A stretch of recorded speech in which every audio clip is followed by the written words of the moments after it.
$270,000 per year as a physician assistant working in psychiatry in his second year. I'm assuming that's his. Okay, I can't tell.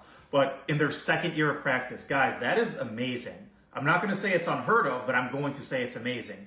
Because if you believe the AAPA salary report, last year the average physician assistant brought home about 115, 120K. Plus some bonus, maybe make it like 120, 130, but nowhere near 270. And this person said working 45 hours a week. Now that is another big deal. So cardiothoracic surgery PAs, dermatology PAs, as we know, are the top dogs. A lot of those folks that are making those crazy salaries, like 250 a year plus, those people are hustling, guys, like 60 hours every week, every single week, filling in surgery, taking call, all kinds of different stuff, just working their butts off to make that kind of money. This person is making 270 in their second year, which means that's only going to go up as their patient volume goes up, as they get more efficient, all that kind of stuff. So this person's killing it.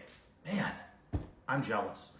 But anyway, and saying that they work 45 hours a week. Now, what I asked this person is how many patients they see per day. So just because you're working 45 hours a week doesn't mean you're just like not grinding super hard every minute of the day, no lunch, no breaks, leaving exhausted. Or is it kind of a decent flow? You enjoy your job, you get to take a lunch, you get to take a minute to like go outside, breathe some fresh air. Like what kind of work environment is it? Because 45 hours can be brutal, or 45 hours can be, okay, I still have energy for the rest of my life, you know? So that's what I asked them. I really hope they answer. But man, specialty is where it's at as far as those crazy high salaries. So it doesn't have to be psych. It doesn't have to be cardiothoracic surgery. It doesn't have to be dermatology or plastic surgery. Those are the ones that people toss around. But I've heard of a nurse practitioner, for instance, in urology making about this kind of money, also working decent hours. But that guy really did a lot of training, got his doctorate actually in urology, specializing, tons and tons of specialized training. So those crazy salaries are out there, but you really have to position yourself in order to get there. Whereas most PAs, most NPs, they don't reach that kind of a limit. They usually are in the low to mid, maybe towards the middle or end of their career, high $100,000 range. But the mid to high $200,000 range, those are few and far between, but they are out there.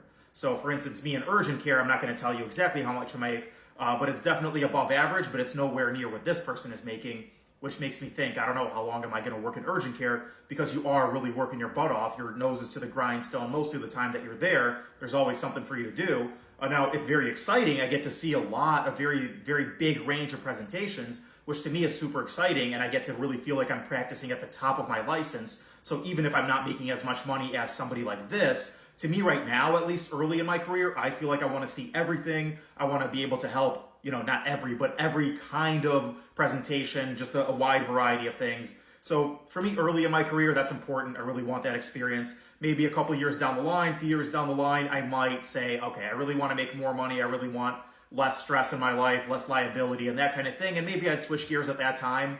But in the meantime, I don't see that happening because I truly enjoy being kind of a generalist and really practicing at the top of my license and getting to see just all kinds of different presentations. Because in urgent care, and just like in internal medicine or primary care, like I worked before urgent care, you really get to see everything. In the same day, you're going to see a GI complaint, a cardiac complaint, anxiety, skin, musculoskeletal. You're going to see all of those things every single day, which to me is really cool.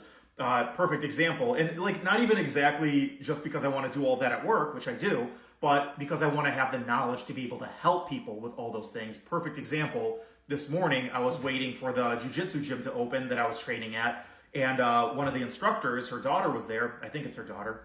If it's not your daughter, sorry, Jamie, I'm not sure who that little kid was. But she was showing me this kid's eyes, and she's like, oh, they're kind of puffy, they're kind of itchy, what do you think is going on?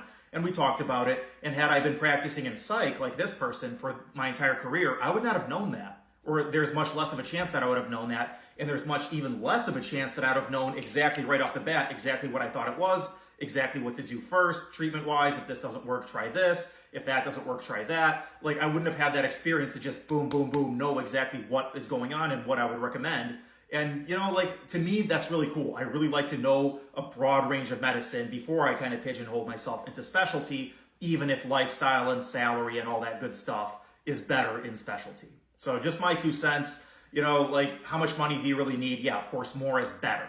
I'm always seeking more. I'm always working more overtime, or I'm getting a side gig, or I'm building this channel, or I'm doing consultations and charging for those, or I'm working on my rental property, X, Y, and Z. I have a bunch of streams of income. So yeah, money is important. Of course, money is freedom. But as far as my medical practice, to me right now, the knowledge, the growth, being able to help more and more people, to me is more important than money, at least at this time in my life. You know, if I ever have a bunch of kids or whatever, that's probably going to change. I'm probably going to want money more necessarily, but right now I enjoy just getting better at medicine. So I don't know. What do you guys think? How much money do you really need to be satisfied? Would you choose a better paying job over a job that you get more personal satisfaction out of? What do you guys think? Let me know in the comments.